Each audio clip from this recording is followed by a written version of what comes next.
The Spurs know what pressure feels like when the world is watching, especially this preseason. If we win, it's great. If we lose, it's terrible. But even that pressure can feel insignificant when you meet an athlete who endured the pressures of the past. In the 1968 Summer Olympics, Americans Tommy Smith and John Carlos raised their fists in a silent protest for civil rights, showing that some things in life are more important than sports. Raised their arms in a black power salute during the ceremony in which they received their Olympic medals. And that's exactly what Coach Popovich had in mind when he invited bronze medalist Dr. John Carlos, now 70, to come speak to the team at camp. An effort to honor somebody who deserves to be honored and let our team know that the world is bigger than basketball. We got a chance to interact with the legend. He talked to us and told us his experiences.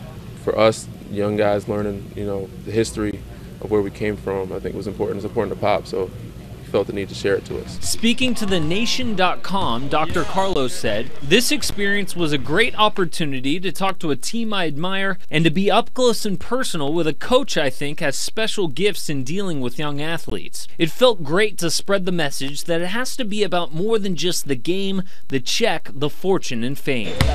One player who was especially moved by Carlos's message was UCLA grad and second-year Spurs forward Kyle Anderson. I felt a lot of pride. And when he did what he did, he had people in 2015 in mind. He had his kids in mind. He had his grandkids in mind, the future in his mind. And it wasn't immediate gratification, but for him to do what he did and have an effect on us, I took a lot of pride in what he did. One thing every player agreed on is hearing from someone who paved the way for society today and took some of the pressure off the season ahead.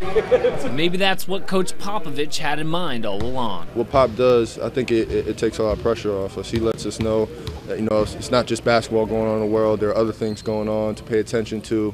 Having a bad practice shouldn't affect life, and being thankful for being here, really. So, for him to do that and have that in mind to take that pressure off of us, it helps out. It does. Casey Kiernan for Maximum Sports.